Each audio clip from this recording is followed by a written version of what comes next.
Aleluia. Meus irmãos, minhas irmãs, motivo de grande alegria poder retornar a esta casa. Eu quero louvar a Deus. Se não fosse Deus, nenhum de nós estaria presente aqui esta tarde. Por causa de Deus que mais uma vez cada um dos irmãos e das irmãs entraram por estas portas. Louvado seja o nome dele por isso. A ele toda a honra, toda a glória, todo louvor para todo sempre. Que toda a expectativa seja colocada sobre o Cristo grandão da Galileia aqui agora. Eu sou apenas um garçom. Garçom não faz comida, só põe na mesa o que o chefe já preparou. Então vou falar aos irmãos como eu falo com os irmãos lá no Rio de Janeiro. Se enquanto eu estiver servindo a comida, o tempero não estiver bom ou o gosto não estiver gostoso, você pode falar comigo, eu reclamo com o chefe da cozinha e ele te procura depois do congresso. Glória a Deus.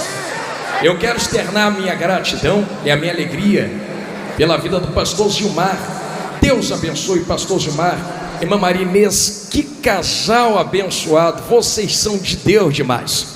Eu e a minha casa amamos vocês. Deus abençoe vocês, continue sustentando cada dia mais e dando sabedoria nessa tão boa obra que vocês têm desempenhado aqui.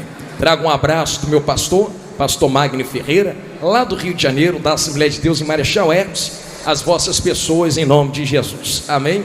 A toda a diretoria dos Gideões, Deus abençoe a todos, sempre um prazer poder revê-los. Deus abençoe cada um dos missionários, como já foi muito dito, só estamos aqui por causa de vocês. Então, Deus abençoe vocês, são dias gloriosos, mas eu sei que Deus está recarregando as vossas baterias para vocês continuarem fazendo esta tão boa obra em nome de Jesus. Eu tenho muitos irmãos, amigos aqui, não vou falar nomes, vou usar a estratégia do pastor Renan Lopes. Se eu disser nome, posso esquecer o nome de alguém. Então, sintam-se todos abraçados pela minha pessoa. Amo cada um de vocês de coração, moram no meu coração, mas eu não posso, igreja, deixar de fazer isso. Está aqui à minha direita a minha vaza linda de Jesus. Me permite, vem cá, linda de Deus, vaza de Jesus. E eu já disse isso várias vezes, eu fico reparando o jeito que ela se veste.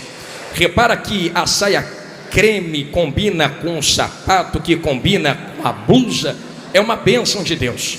E eu sempre faço questão de dizer isso e falar isso.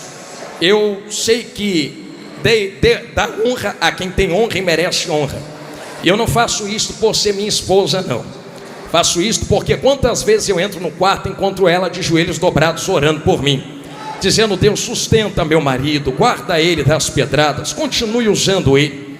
E é fácil porque nós estamos nos altares do Brasil e fora ministrando, mas eu conheço a história que nós temos, 10 anos casados, e ela estava lá comigo quando a gente comia tomate com sal para não passar fome. E não é agora que eu vou largar ela de escanteio. Vai comigo até a glória em nome de Jesus. Linda de Jesus, te amo, tá bom, meu anjo? Glória a Deus. Eu sei que às vezes Jesus manda falar uns negócios esquisitos, e se ninguém quiser dar glória, pelo menos ela dá glória ali. Aleluia. Quem tem Bíblia, diga: eu tenho. Saca a tua espada da tua aljava, então, em nome de Jesus. Eu quero ser muito fiel àquilo que o Espírito Santo colocou no meu coração. E eu confesso aos irmãos que, como pregador, algumas vezes a gente entra em batalhas em oração, dizendo: Deus, é isto mesmo, o Senhor tem certeza, confirma, reconfirma, mais uma vez confirma. Então, a ser fiel àquilo que o Espírito Santo nos entregou. Eu convido os irmãos a abrir suas Bíblias em Atos dos Apóstolos, capítulo de número 2, verso de número 13. Localiza isto agora. Serão os versos 13, 14, 15, 16 e 17. Pastor, é muito verso. Paciência. O Espírito Santo quer nos direcionar em algo aqui esta tarde, já em virando a noite. Aleluia. Atos dos Apóstolos, capítulo 2, verso de número 13. Você que encontrou, diga: eu achei, pastor.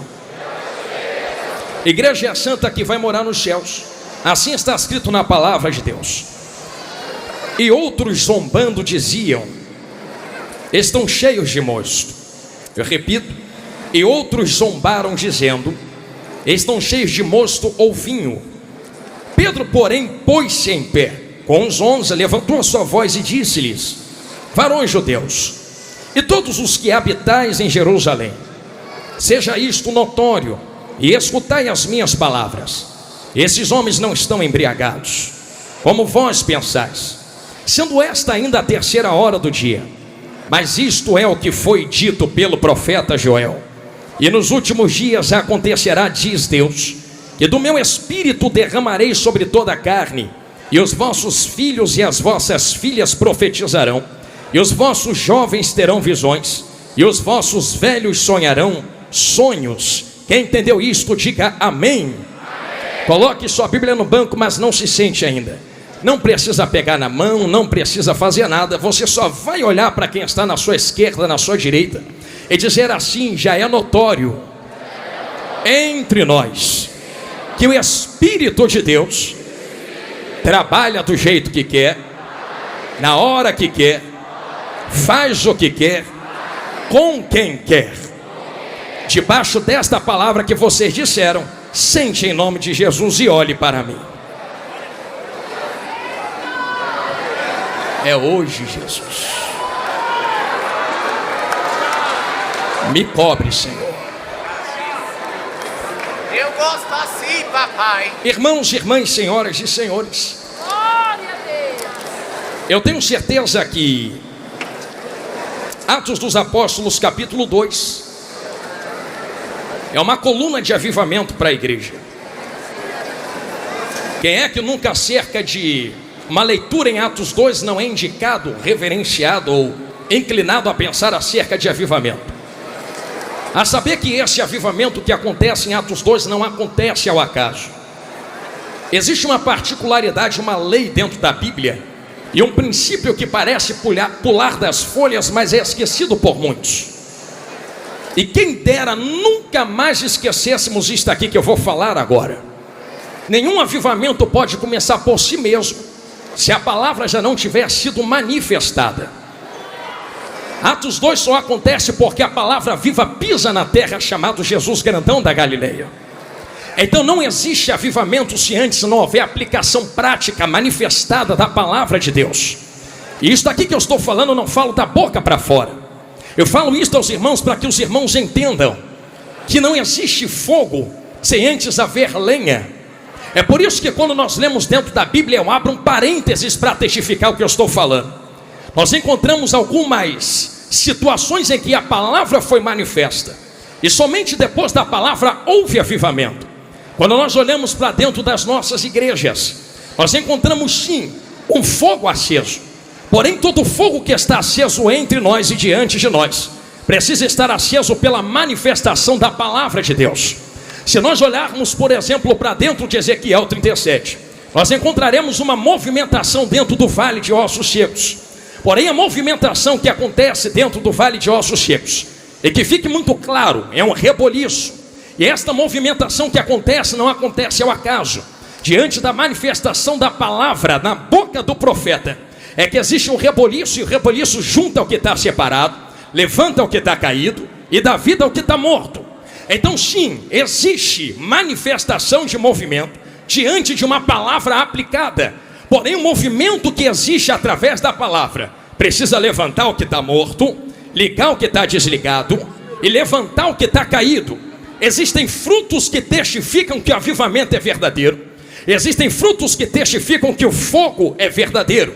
Eu digo isto porque ao mesmo tempo que existe fogo verdadeiro, também existe fogo falso. Diante de vós está a história de Elias, por exemplo, que não me deixa enganar diante de vocês agora, gideonitas. Elias, certa feita diante da nação de Israel, vai fazer e eu posso colocar com estas palavras, um desafio a Baal. E ele traz os profetas de Baal dizendo: eu sei que outros deuses também têm profetas, porque nem todo profeta é profeta de Deus. Tem profeta que é profeta de Baal. E como discernir quem é de Deus e quem é de Baal? É simples. Vamos ver qual é o Deus que responde com fogo. O Deus que responder com fogo, esse é o Deus que se senta no trono de glória. Vamos fazer o seguinte: tem aí o altar de Baal, tem aqui o altar de Deus. Vocês batem o tambor de vocês, faz o que vocês quiserem. Vocês vão ter tempo para pedir fogo para o teu Deus. Se o teu Deus responder com fogo, então esse é Deus. Agora, se o meu Deus responder com fogo, todos saberão que ainda existe Deus em Israel. Começou o culto a Baal. E pasmem os irmãos que me olhem de olho arregalado. Culto de Baal até parece culto para Deus, porque enquanto culto para Deus tem instrumentos, tem tambor, tem dança, culto para Baal também tinha tambor, também tinha instrumento e também tinha dança. Enquanto os profetas de Baal batiam os seus tambores, eu sei que a história conta e não me deixa mentir. Eu pergunto a quem está me olhando de olhos arregalados: como pode uma nação construída debaixo das leis de Moisés, como pode uma nação construída debaixo de tantos profetas ficar enganado nas mãos de profetas de Baal? É mais simples do que parece.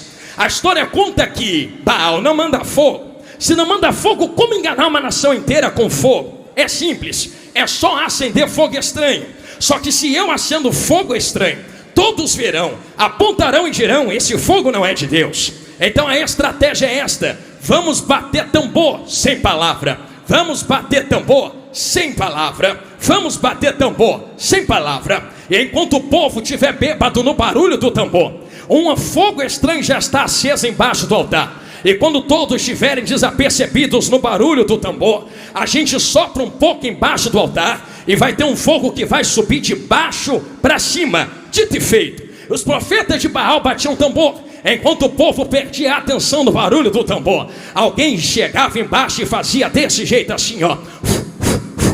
Aquele fogo subia e alguém dizia: Baal mandou fogo. Mas naquele dia, Elias foi categórico: ninguém perde atenção no barulho de tambor, porque não vai ter dança enquanto não tiver fogo. Vamos ficar olhando para ver o que os profetas de Baal fazem. Enquanto estão todos batendo tambor, fazendo barulho, Israel está olhando dizendo: vamos ver se manda fogo, se é Deus mesmo. Só que o fogo não chega, o fogo não vem. Elias, zombando, diz: pede mais alto, vai ver, está dormindo. Faz o seguinte, vamos acabar com a palhaçada agora. Vamos descobrir quem é Deus de verdade. Para de bater teus tambores, para de pedir fogo para quem não pode mandar fogo. Deixa eu arrumar o altar do meu Senhor. Enquanto ele está arrumando o altar do Senhor, ele vai pedir para jogar em água 3 vezes. Alguém vai dizer: manda jogar água porque é o que falta. Mas eu posso explicar aos irmãos uma linha teológica diferente. Acabei de dizer a vocês que existe um fogo estranho aceso no altar de Baal. Sim ou não? Se tem fogo estranho aceso no altar de Baal, joga água a primeira vez no altar de Deus, joga água a segunda vez no altar de Deus, joga água a terceira vez no altar de Deus, para provar que no altar de Deus não tem fogo estranho. Joga água para apagar qualquer resquício de fogo estranho. Alguém já entendeu na esquerda? Vou ficar olhando lá para a rua agora. Eu sei que água é esta, porque eu estou pregando esta água aqui agora. Eu me lembro de alguém conversando com a mulher samaritana na beira de um poço. E esse alguém dizia: ô mulher, quem bebe desta água volta a ter sede, mas quem beber da água que eu der, mas quem beber da água que eu der, mas quem beber da água que eu der, nunca mais terá sede. Pega a água, joga no altar. Se tem fogo estranho, a água apaga a primeira vez, a água apaga a segunda vez, a água apaga a terceira vez. Depois que joga água as 3 vezes, Elias começa a oração. Ele olha para o alto e a oração é esta: agora que vocês sabem que não tem fogo estranho aceso, saibam que Deus também manda fogo. Senhor Deus de Abraão, Senhor Deus de Isaac, Senhor Deus de Jacó, mostra que tu também desce fogo. Porque no tambor de Baal é fogo de homens aceso de baixo para cima, mas quando tu manda fogo, não é fogo aceso de baixo para cima, entendeu? Lá no meio é fogo que desce de cima.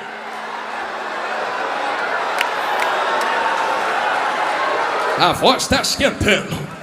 Se nós compreendemos que existe fogo de Deus que desce de cima para baixo, o que acontece em Atos dos Apóstolos capítulo 2 não foi ao acaso.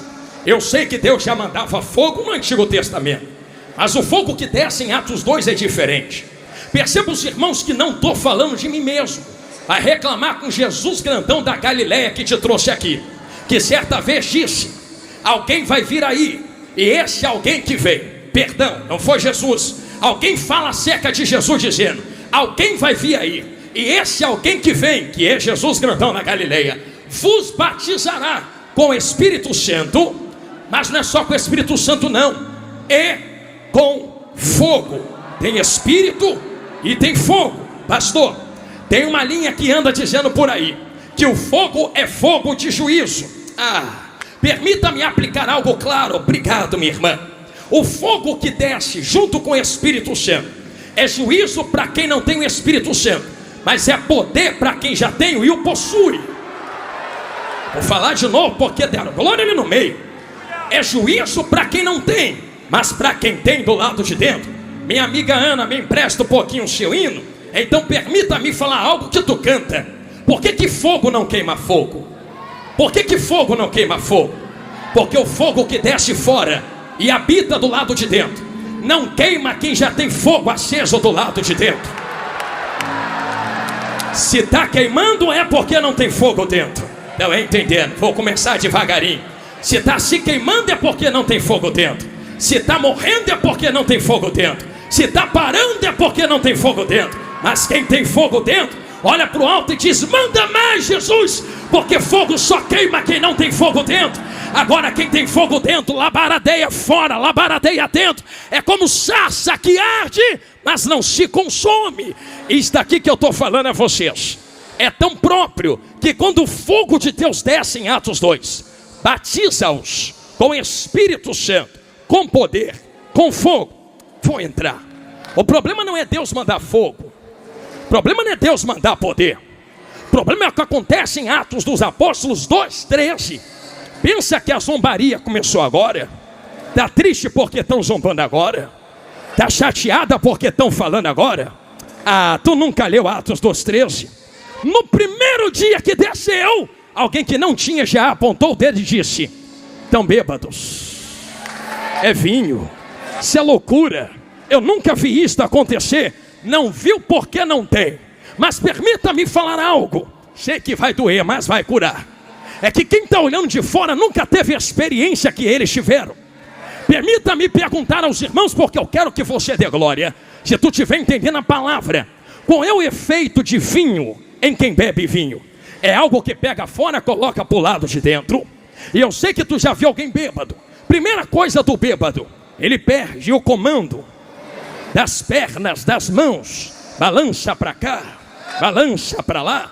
Com esse segundo resquício de alguém que está bêbado, ele perde o comando das falas, fala coisas esquisitas e estranhas. Quem olha de fora, aponta o dedo e diz: estão cheios de mosto, bêbados, porque tem duas testificações. Se estão olhando sem experiência e dizendo estão bêbados, com certeza tem que ver duas coisas. Para aplicar, pelo entendimento que alguém bebendo, ele tem que falar coisa com coisa, mas ele também tem que se comportar como um bêbado. Então imagina alguém olhando de fora e dizendo: estou vendo eles falando coisas com coisas. Mas não é só isso não. Não são só outras línguas no qual nós falamos. Parece que eles estão se comportando como bêbados. Tem um negócio esquisito acontecendo ali. Pedro toma a dianteira e fala: isto aqui não é bebedice não. Isso aqui não é coisa humana não. Isso aqui não é coisa terrena não. Isso aqui não é coisa de vinho não. Isso aqui é poder que Deus prometeu em Joel. Se tu não entende, não toca. Se tu não tem, não fala. Se tu não sente, não aponta. Sobe tu para a glória sem o movimento e deixa a gente subir marchando. Eu sou o primeiro. Quem é que sobe comigo para a glória? Catal que terrecia. A zombaria começou há muito tempo. Só que é pertinente que haja zombaria. Ai, Jesus, que vontade de acelerar, mas deixa eu ir devagarinho. É pertinente que haja zombaria, porque não compreende o que acontece. Acabei de falar a vocês que em Ezequiel 37 existe uma manifestação movimentacional que está levantando o que está morto, curando o que está ferido, ligando o que está separado. Avivamento, que é avivamento, tem que trazer manifestações de frutos, senão é só movimento. E uma frase que todo mundo aqui conhece: movimento não traz avivamento, mas quem é avivado. Pregador, tu está falando que tem o que movimentar? Não precisa. Se não quiser, não marche, não pule, não sapateie, porque é melhor do que pular, marchar, sapatear. é ter o nome escrito no livro da vida e encontrar Jesus na glória. Mas eu estou farto de gente que perde tempo porque não teve a experiência que nós tivemos, e ao invés de ir para fora ganhar alma, aponta as armas espirituais para o lado de dentro, dizendo: se eu não marcho, tu não pode marchar. Se eu não pulo, tu não pode pular. Se eu não vou, você não pode ir. Irmãos, eu não sou teu inimigo. Nosso inimigo é Satanás. Tu ganha alma daí sem marchar, eu ganho alma daqui marchando, e a gente se encontra na glória. Pastor, isso aí é antibíblico. Não, é Bíblia. Existem manifestações espirituais, mas eu não posso medir a tua espiritualidade pela experiência que eu tive em contato com o Espírito Santo. Com alguns, ele vai marchar no meio da igreja mesmo. Com outros, vai só chorar quietinha. E que seja assim. Glória a Deus por isto. Mas permita-me abrir um parênteses nos Gideões Missionários 2025. É que não importa a manifestação da água. Ih, Jesus, lá vai. É porque todo rio que é grande tem que nascer em algum lugar. Já foi na nascente de um rio, a água é parada, é quieta. Quem entra lá, olha para aquela água quieta e diz: olha como a água se manifesta quietinha aqui. Mas ainda é água. Desce o rio e tu vai encontrar rios que correm. Alguém vai olhar e dizer: olha como as águas se movimentam aqui. Mas ainda é água. Vai mais um pouco e tu encontra uma cachoeira que dá pancada e movimenta muito. Olha como as águas movimentam. Mas ainda é água.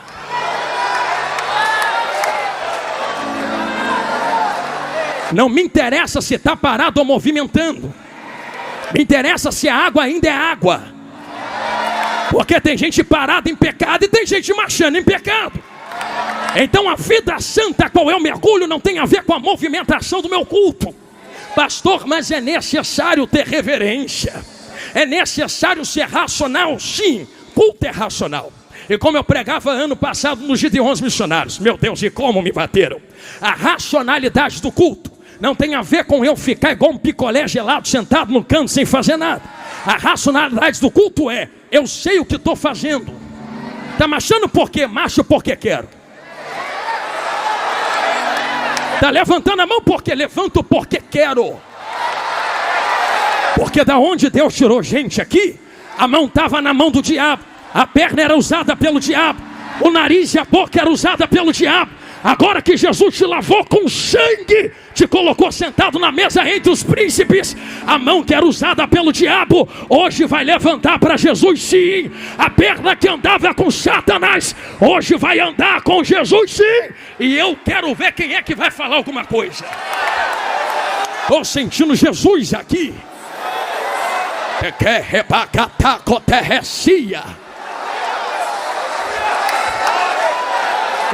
Eu vou continuar pregando, eu prometo.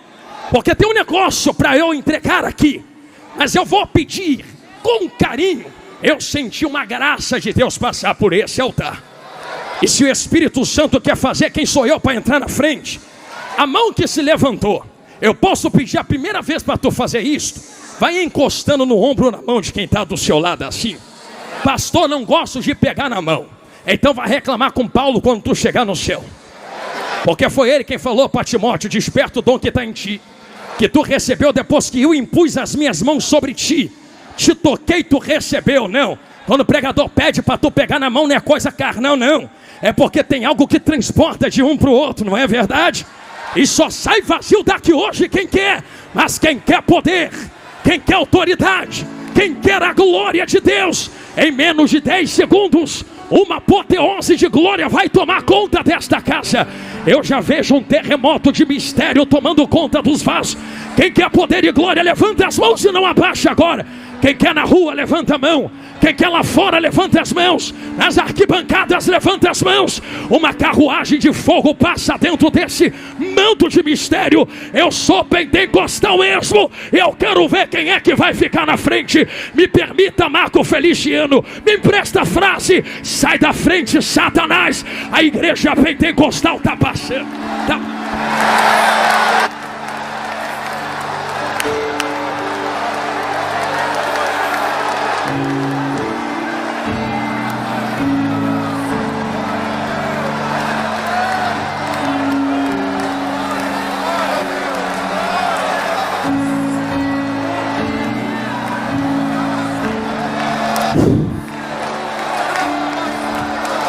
Amante o que é chique terra faua.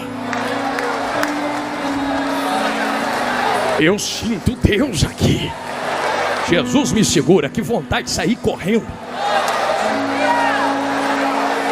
Mas eu preciso ser claro aos irmãos. Nem tudo são flores. Quem vai fazer corte na internet para me bater depois, põe isso aqui também, que eu vou falar agora. Porque tem 3 manifestações espirituais movimentacionais. A primeira é de demônio. Porque tem demônio que pega, cata e usa mesmo. Que nem toda marcha é de Deus. Marcha que é demônio mesmo. E tome cuidado. Mas para você que faz textão dizendo que tudo é a mesma coisa, quando tu falar que é demônio, vai lá, mete a mão, expulsa. Eu falo, é fácil, quero ver lá fazer. É tão fácil falar, não é? É tão fácil se tornar um juiz sentado numa cadeira, 4ª pessoa da Trindade. É tão fácil meter a marreta, dizendo para que pede tanta oferta? Entra na pele dos missionários, entra. Vai para dentro da floresta ganhar alma. Entra para dentro dos desertos, aonde tu não quer ir, eles estão indo. Então não reclame quando a gente movimentar as mãos financeiras, para poder manter de pé aqueles que vão aonde vocês não podem ir. Estou sentindo Jesus falar na minha boca, nem sei por que falei isso aqui. Tem movimento que é demônio. Só que tem um segundo tipo de movimento. Tem movimento que são seres humanos. Como eu falei, dou glória porque eu quero. Levanta a mão porque eu quero, levanta o pé porque eu quero. Quem é que vai impedir? Só que tem um terceiro mais poderoso, que não é demônio, que não são seres humanos. É quando o Ruach entra.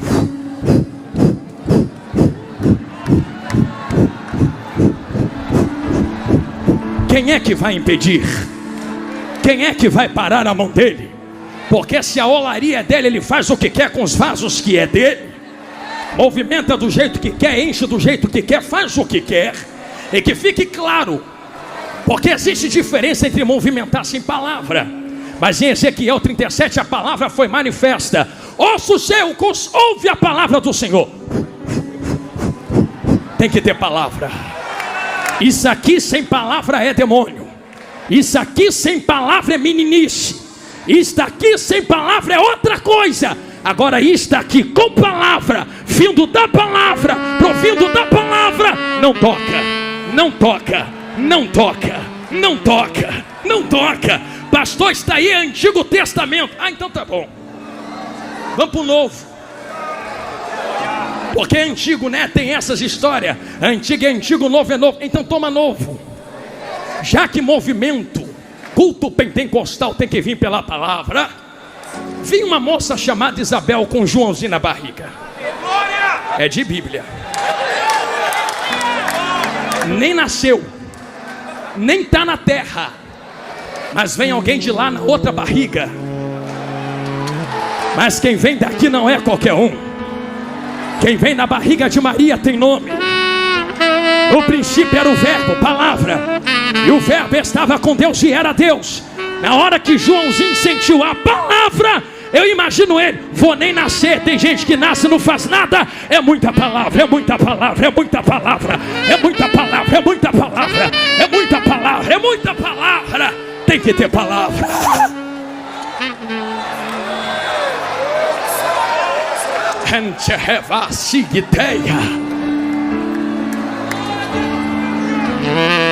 Jesus me ajuda. A maior revelação não é a que fala da sua vida. A maior revelação é a que exprime a palavra. A maior entrega não é aquela que fala a porta vai abrir. A maior entrega é aquela que fala a porta já está aberta, é estreita, está lá na glória. A maior palavra não é aquela que diz a chave vai descer. A melhor palavra é aquela que diz a chave já está nas mãos dele. A melhor palavra não é aquela que diz a vitória vai chegar. A maior palavra é aquela que diz já chegou há 2000 anos atrás. No tetelestai está consumado. A vitória é nossa pelo sangue do Cordeiro. Aleluia. Eu falo com autoridade diante de vós. já preparando as minhas costas para a internet, mas sabendo que aquilo que Deus me deu não vou guardar. Como eu falei no começo, se quiser falar, fala com ele, reclama com ele. Mas a verdade é que existe uma história por trás de tudo isso. Mergulha comigo por trás dessas manifestações. As manifestações do Espírito Santo, as experiências pessoais que temos, não podem ser parâmetro para medir as experiências pessoais de outros. Porque diante de Cristo tu não vai poder dizer: mereço entrar porque ela teve uma experiência contigo. Não, tenha tu a tua, tenha eu a minha. E se eu entro nas cachoeiras, não reclamo de quem está na fonte ou de quem está nos rios. Só muda a manifestação das águas, mas as águas são as mesmas. Então que termine e acabe hoje guerras terríveis teológicas, aonde Tito diz não leva a lugar nenhum, para saber até onde a marcha é de Deus, para saber se o manto é de Deus. Deixa quem é do manto com o manto e vai ser feliz sentadinho no canto, ganhando alma para Jesus. Aí a gente ganha alma para Jesus. Aqui, será que é tão difícil de apontarmos as nossas armas para o diabo, ao invés de nossos próprios irmãos espirituais? Porque estamos chegando a um tempo onde já quase não há mais tempo. E eu falo isso aqui com peso no coração, porque enquanto nós guerreamos entre nós, existem milhões de almas perecendo lá fora. Eu queria que Deus abrisse os ouvidos de quem está na internet, quem está sentado aqui agora, para que tu pudesse ouvir as milhões de almas gritando no inferno, dizendo: eu queria ter uma chance para estar sentado lá. Estão perdidos para sempre. E que pela palavra Cristo disse: alguém que estava lá desejou voltar para avisar para não irem. E Jesus falou: já tem pregadores, profetas, Moisés, os ouçam. Só que como ouvirão se não há quem pregue? Porque quem precisa pregar despertamento está apontando as armas um contra os outros, dizendo: mata porque eu não entendo a manifestação da água, destrói porque eu não entendo a manifestação do Espírito nele. E ao invés de abrir a mente para tentar entender o que o Espírito Santo está fazendo na vida do outro, assassina espiritualmente, assassinos de reputação, urubus de cadáveres. Eu vou falar, Jesus. Gente que se aproveita do que está acontecendo com outros, para poder vender o que Deus colocou na vida, para ganhar um pouco de curtida e like na internet. E não me interessa se eu vou dançar, o importante é que eu vou entrar na onda. Pastor, mas não é línguas estranhas. Eu não estou discutindo se é ou se não é. Eu estou discutindo o que está referenciando. Porque quando batem, não bate no inglês, nas línguas estranhas, no francês, está batendo no pentecostalismo. E um monte de pentecostal indo junto, dança porque está na moda. A tua dança não pode ser junto com os zombadores. A tua dança tem que ser com o Espírito Santo na presença. Quer dançar, dança aqui com o Espírito, não na internet com zombadores. Eu estou sentindo graça de Deus para falar. O que é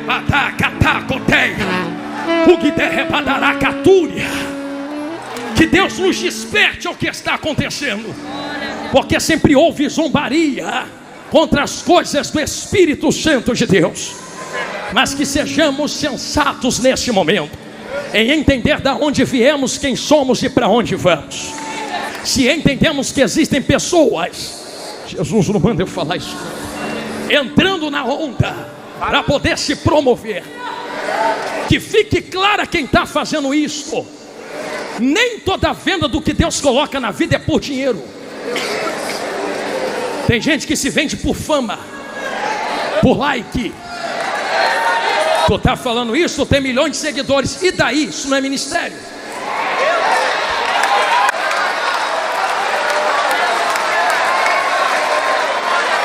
Internet cai hoje, semana que vem estou na minha igreja tomando ceia e pregando.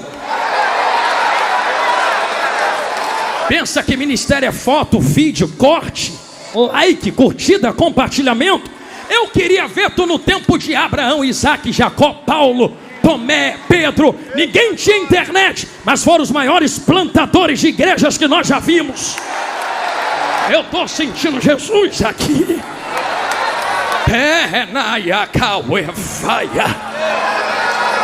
Internet é uma ferramenta que Deus te deu, mas não é a origem. E é por isso que tantos têm se corrompido. Porque quando a ferramenta se torna a origem, o propósito final se corrompe para o meio.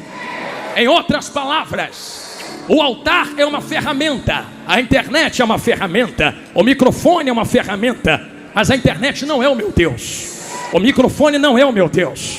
O altar não é o meu Deus. Tem gente que serve ao altar, mas não serve ao Deus do altar. Entendeu? Na esquerda, olhando lá para o meio agora. Tem gente que serve ao microfone, mas não serve ao Deus do microfone. Tem gente que serve à internet, mas não serve ao Deus da internet. É por isso que mudam mensagem, dependendo do altar, do microfone e da viralização. Vamos mudar a mensagem para agradar o nosso Deus. Qual Deus? O microfone, a internet e o altar. Quem serve a esses três precisa da aprovação dos três. Mas quem serve ao Deus do altar, ao Deus do microfone, ao Deus da internet, doa quem doer, a verdade vai ser dita. E a verdade é esta: Jesus está voltando e está na hora de parar de guerrear entre nós. Jesus está voltando. Jesus está voltando. Jesus está voltando. O que eu falo a vocês aqui é o grito de uma geração inteira que não pode falar. Eu não sou o que clama, eu sou a voz do que clama. Vai reclamar com quem está clamando. Eu só vim dar palavras à voz dele, a essência do pensamento dele. E que diante de vós existe uma história, e a história que está diante de vós é esta. Se vende, eu vou falar, Jesus, estou correndo desse negócio, mas não vai dar. Pessoas que correm para poder assumir uma posição de subir na desgraça alheia, se vendem por curtida, like, compartilhamento. Eu estava aqui quando o pastor Trovão pregou ontem, Mateus 25. Que aplicação linda. Tudo que ele falou é de Deus, de Deus. Mas eu peço licença ao meu amigo pastor Gino Trovão para listar uma nova linha de interpretação dentro do mesmo texto, que em nada bate contra o que ele falou, só agrega ao que ele pregou ontem. Você lembra que existem 10 virgens, 5 loucas e prudentes? Jesus, vem comigo, me cobre. Tem gente que tem reserva e não tem. Quando um grito do esposo está chegando ecoa, o desespero começa. Vamos em quem tem, vamos em quem tem, vamos em quem tem, vamos em quem tem. Quem tem diz: não posso lhe dar, se não falta para mim, para ti. Vai doer, mas vai curar. Vai quem vende. Tem gente vendendo, tem gente vendendo, tem gente vendendo. Falei, me ajuda, Jesus. Tem gente vendendo. Vai quem vende, tem gente vendendo, tem gente botando preço, tem gente estipulando. Vai em quem vende, eles vão vender para vocês. Ah, Jesus me cobre. Como se vende aquilo que não é meu?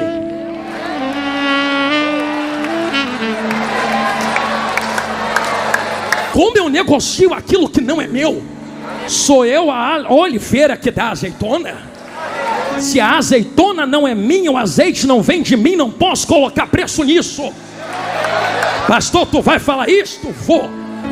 Prego desde os 8 anos de idade. Tenho 33 anos hoje. Quando eu estava novinho, debaixo da autorização dos meus pais e junto dos meus pastores, que me ensinaram como pregar, eles disseram: meu filho, nunca se corrompa. No quintal com meu vovô, lá dentro de Belfor Roxo, e crescendo dentro de uma favela no Rio de Janeiro, nunca cobrei R$1 para pregar em lugar nenhum. Posso falar o que eu estou falando? Sobrevive como? É igual Jesus. Jesus nunca cobrou, mas nunca fechou a bolsa. Quem quer jogar, joga, mas eu não vou pedir. Quem quer colocar, coloca. Tu sabe que eu prego, mas eu não vou estipular. Quem quer me dar, me dá. E se não der, o Espírito que me chamou me sustenta com couve no pão da boca, lá na minha porta, mas eu não vou vender o azeite que ele colocou na minha vida só para ter um pouco de regalia. É melhor morrer pobre e ir para a glória do que ser rico e ir para o inferno.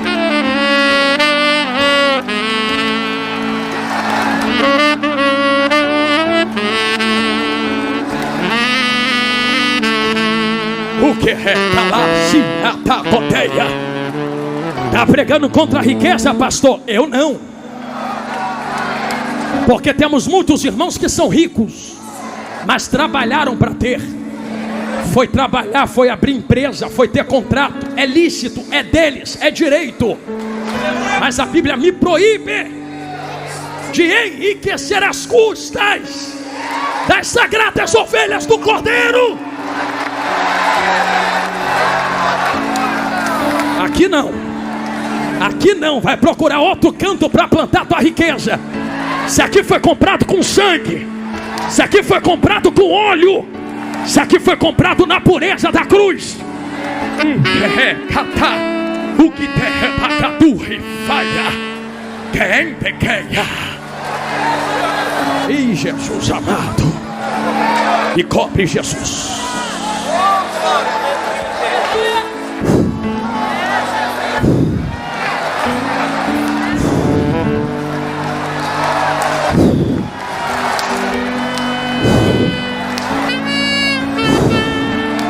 Está na hora, e eu tenho autoridade para dizer isto: o arado de Deus vai passar na terra. Esses ladrões, usurpadores, levantadores da saia da noiva do Cordeiro, estrupadores da igreja, fantasiados, vestidos, nunca foram, parece que são.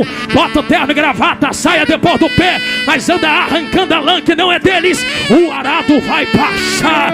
Vem aí um povo, uma geração que respeita, que passou, mas não concorda com as coisas que foram. Nós estamos debaixo da legalidade e autoridade de quem veio diante de nós e antes de nós para dizer: santidade ainda convém à tua casa, ó Senhor.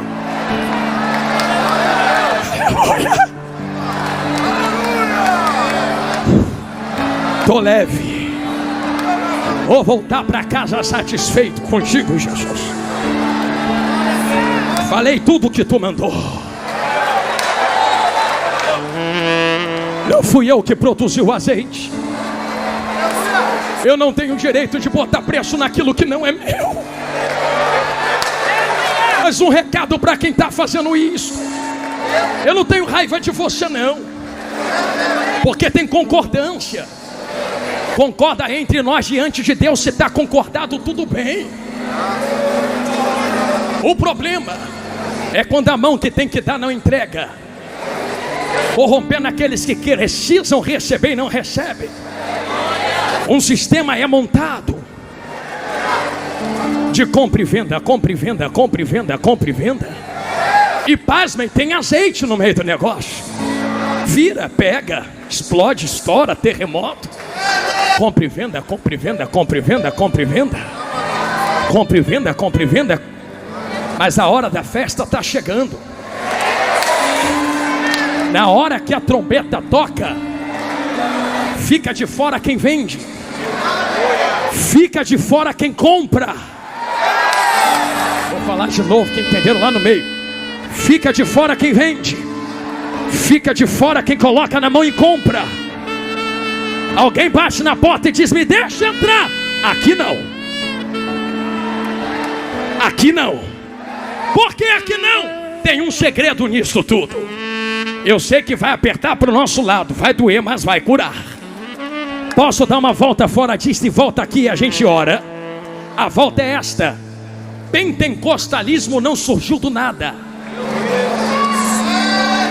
Desde a reforma protestante pelos anos de 1500 e lá vai fumaça. Existe um anseio, e eu vou além, desde a fundação da igreja. Existe um anseio, um clamor por poder, fogo, renovo, envia.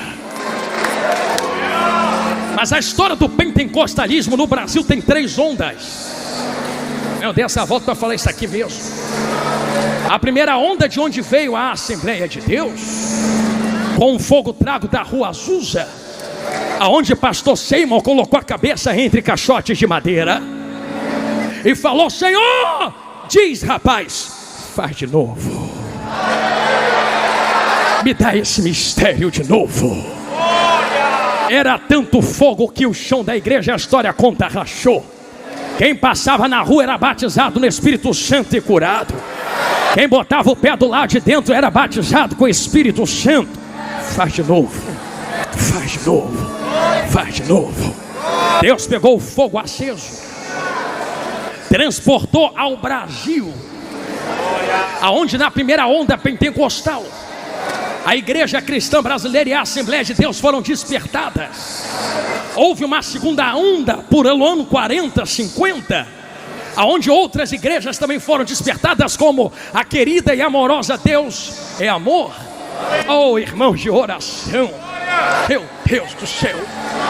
Até que se achega a terceira onda, o neopentecostalismo, o novo pentecostalismo.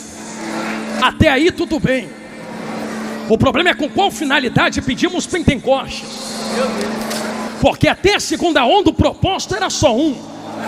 E qual é o propósito da onda? Manda poder, porque eu quero o que vem do alto. Era fogo que desgrudava, desligava quem estava na terra da terra. E eu vou caminhar com fogo para ir para a glória. Mas a nova onda que veio usurpou o santo fogo e espremeu a azeitona até que desce o seu azeite, para impor sobre Deus o seu próprio poder, sugando de Deus aquilo que desejam.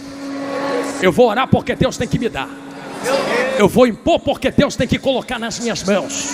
Eu vou me posicionar porque o Deus que tem poder agora sou eu. Então até certa onda me dá para ser, mas na nova onda me dá para ter. Me dá para ter. Me dá para ter. Me dá para ter.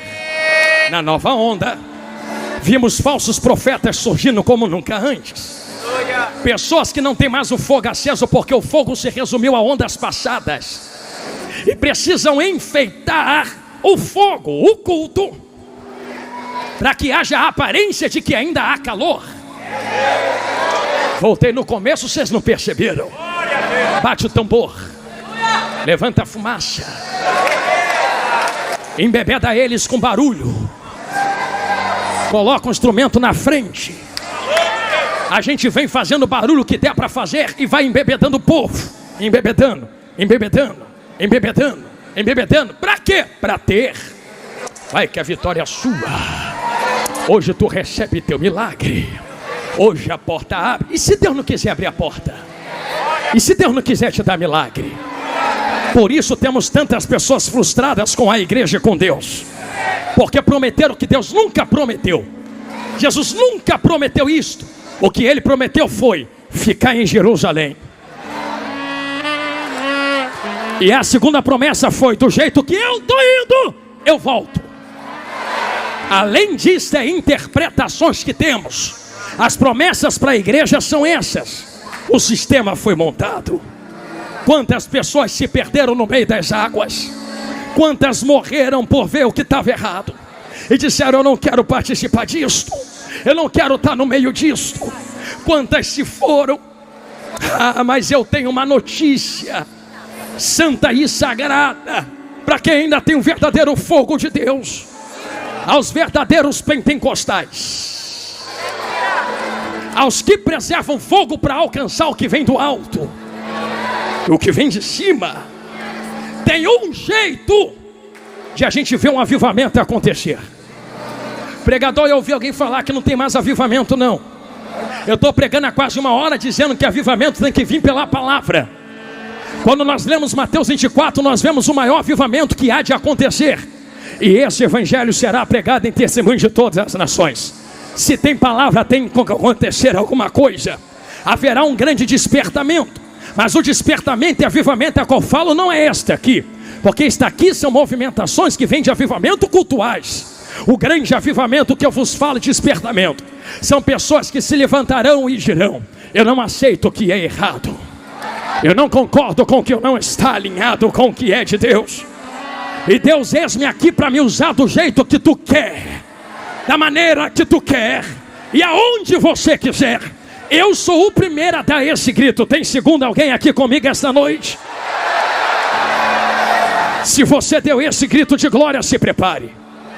Uma apoteose de glória tomará conta desse ginásio. E eu não digo isso da boca para fora. Digo isto porque há um segredo dentro da palavra. Qual o segredo, pastor Jonathan Carlos?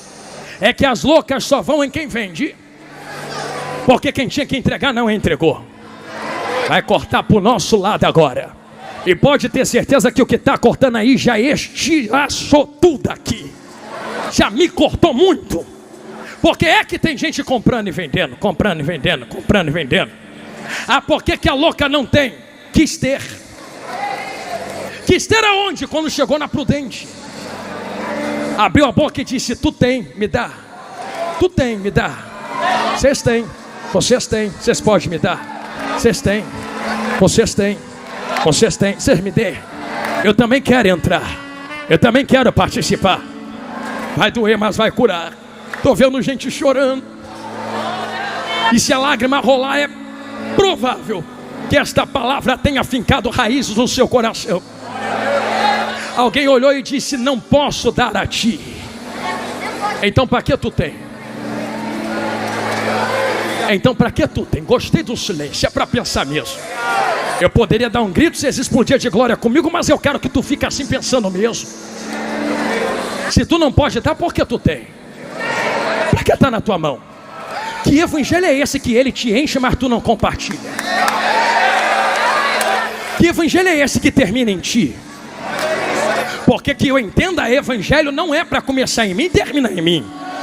É começar em mim, transbordar, alcançar aqui, ali, lá, acolá. O sistema ganhou força quando quem tinha que transbordar não transbordou. Eu vou falar de novo, porque eu sei que dói, mas cura. Ah, porque fulano faz? Antes de apontar lá, eu vou pedir: pega essa mãozinha que tu tem, bate no peito e fala: a culpa é minha. Minha por quê, pastor? Transborda para tu ver se vai ter venda.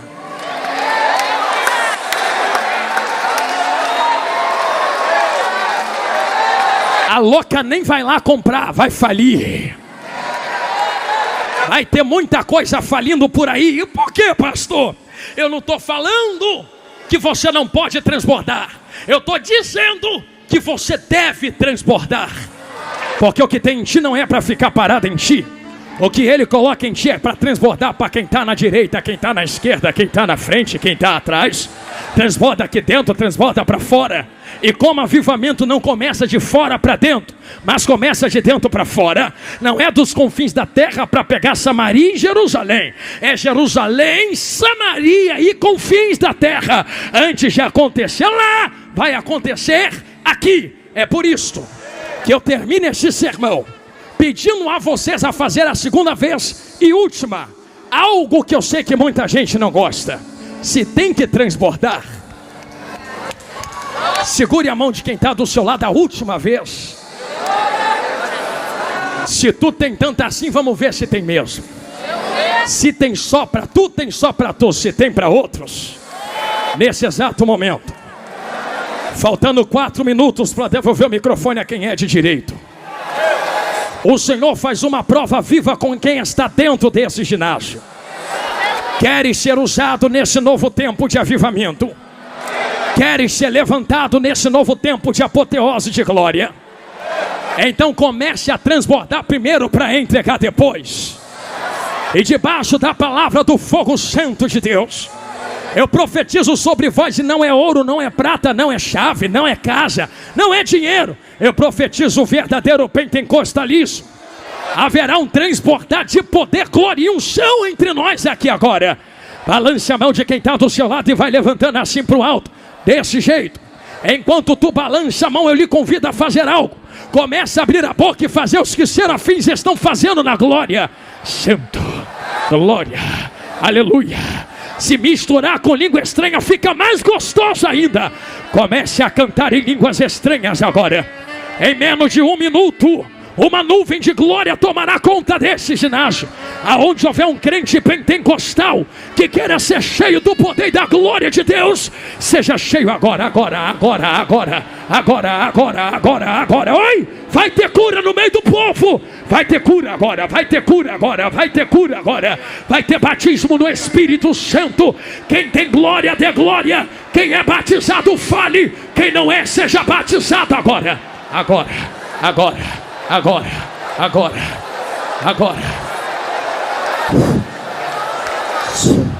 Aleluia.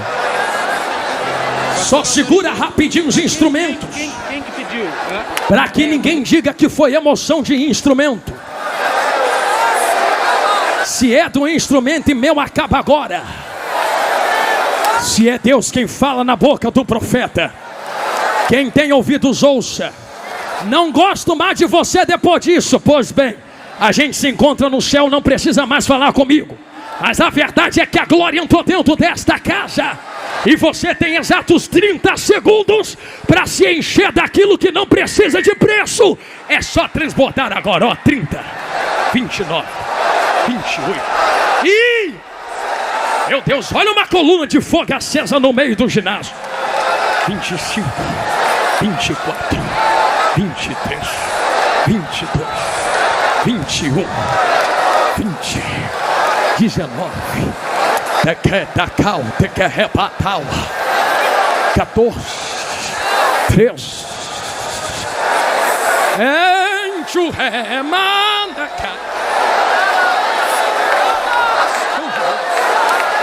O que é catacoteia? 9, 8, 7. Evangelho de Marcos, capítulo 10, do 17 ao 22. Quando Jesus ia saindo, um homem correu em sua direção e se pôs de joelhos diante dele.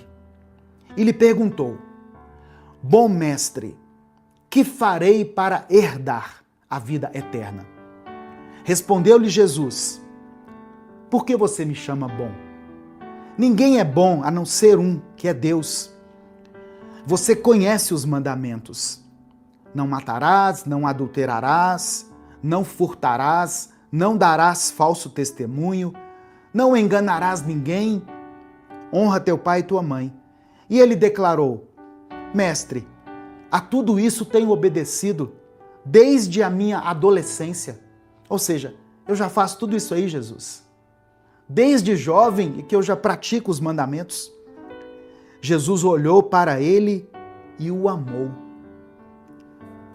Jesus disse assim: olha, falta-lhe uma coisa, disse ele. Vá, venda tudo o que você possui e dê o dinheiro aos pobres, e você terá um tesouro no céu. Depois, venha e siga-me. Deixa eu só conferir aqui se a transmissão está ok. Ok. Porque às vezes a transmissão, o sinal da internet cai aqui, né? E eu não fico sabendo, eu só vejo depois aqui. Mas aqui eu tô vendo, tá tudo normal. Então, verso 21. Jesus olhou para ele e o amou. Falta-lhe uma coisa, disse ele. Vá, venda tudo o que você possui e dê o dinheiro aos pobres, e você terá um tesouro no céu. Depois venha e siga-me.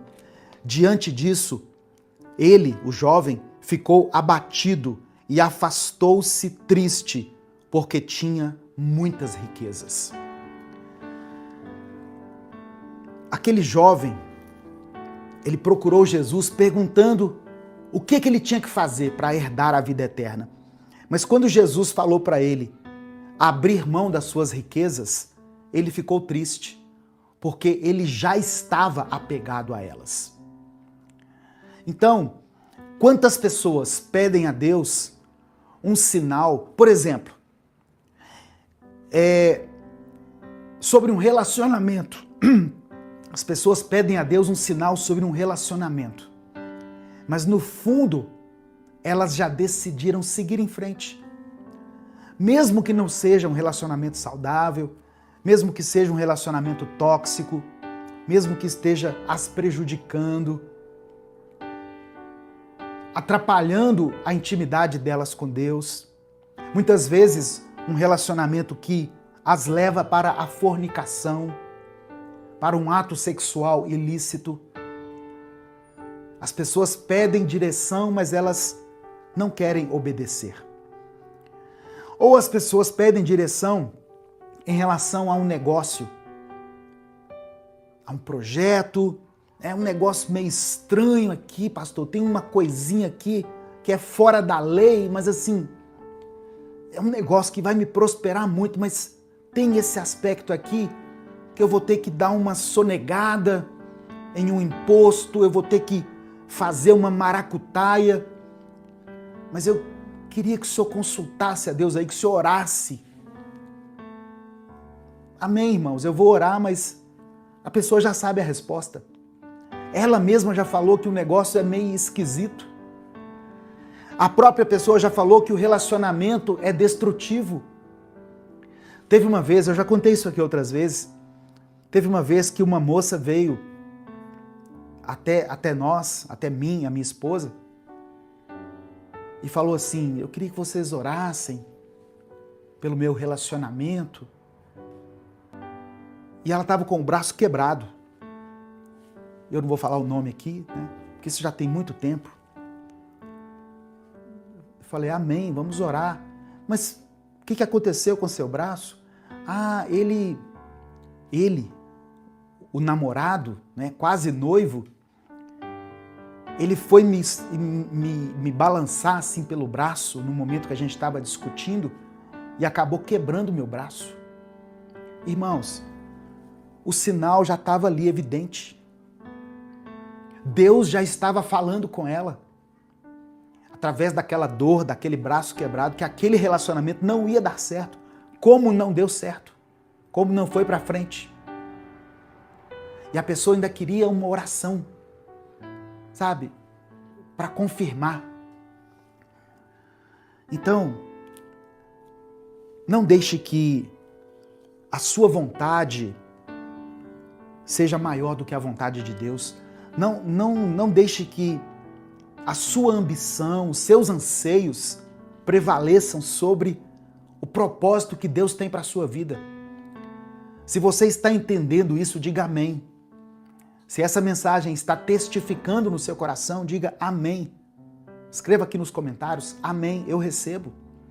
Aproveita que você vai escrever e dá o seu like aqui no vídeo. Você que está aí no Instagram, clica aí no coraçãozinho, dê o seu joinha. Isso ajuda também a mensagem a alcançar mais pessoas. Amém? Se você está chegando aqui hoje, se inscreva no canal. Nós postamos vídeos com reflexões bíblicas e orações todos os dias aqui. Segunda coisa que eu quero destacar aqui nesse texto é que Deus nos chama para confiar nele, mesmo num cenário de medo. Aqui no verso 7 de Jeremias 42, vem a resposta de Deus. 10 dias depois, veio a resposta de Deus. Qual que era a resposta? Eles deveriam permanecer em Judá, ainda que parecesse perigoso, porque se eles permanecessem, Deus os abençoaria e Deus os ajudaria a reconstruir Jerusalém. É isso que Jeremias respondeu para o povo. Fugir para o Egito parecia ser o caminho mais seguro. Só que seria o caminho para a espada, para a fome e para a peste. Se o Espírito Santo falou com você através dessa palavra, dê o like no vídeo, se inscreva no canal e ative as notificações. Quer assistir a mensagem completa? Clique aqui no link que está na descrição do vídeo. Que Deus abençoe a sua vida em nome de Jesus. Provérbios capítulo 3, versículos 5 e 6, Salomão escreveu assim: confie no Senhor de todo o coração. E não se apoie em seu próprio entendimento. Reconheça o Senhor em todos os seus caminhos e Ele endireitará as suas veredas. Quando Israel estava ali diante do Mar Vermelho, lá em Êxodo 14, o medo dizia para eles o seguinte: voltem para o Egito. A lógica dizia isso para eles. A lógica dizia isso para eles. Voltem para o Egito. Vocês vão morrer ou afogado ou vocês vão morrer aqui pela espada, por causa do exército. Mas o que Deus disse? Fiquem firmes e vocês verão o livramento que o Senhor lhes trará hoje.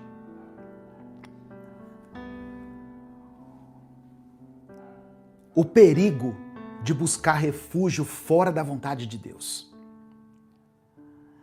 A grande lição aqui, irmãos, de Jeremias 42, é que o Egito simboliza a confiança nas coisas do homem, na lógica humana, nos recursos humanos. O povo queria depender da força militar e das riquezas do Egito, mas Deus estava chamando eles para depender exclusivamente dele. E ir para o Egito ia contra tudo aquilo que Deus já havia falado. Lá em Isaías, no capítulo 31, no verso 1, Deus já tinha advertido: ai dos que descem ao Egito em busca de ajuda. Tá vendo? Que contam com cavalos, confiam nos seus carros porque são muitos, e nos seus cavaleiros porque são muito fortes, mas não olham para o Santo de Israel, nem buscam ao Senhor. Então, a resposta que as pessoas queriam aqui do profeta Jeremias já tinha sido dada por Isaías lá no capítulo 31. Só que as pessoas, muitas vezes, elas vão até Deus em busca de validação para decisões que elas já tomaram. Em 1 Samuel, capítulo 13, Saul ofereceu o sacrifício no lugar de Samuel.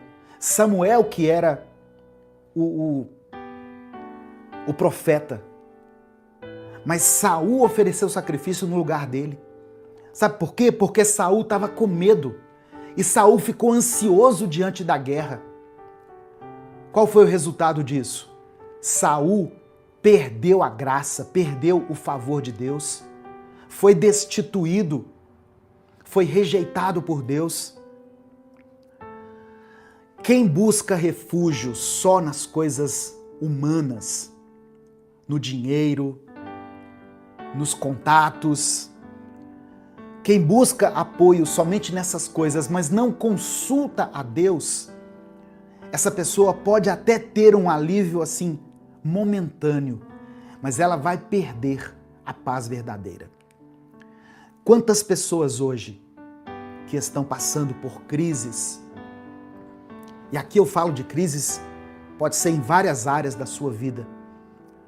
Quantas pessoas diante de uma crise buscam atalhos ilícitos, fazem alianças com pessoas erradas, buscam por caminhos mais fáceis, mas assim elas acabam colhendo destruição. Não é verdade? Então, obediência só de palavras não basta.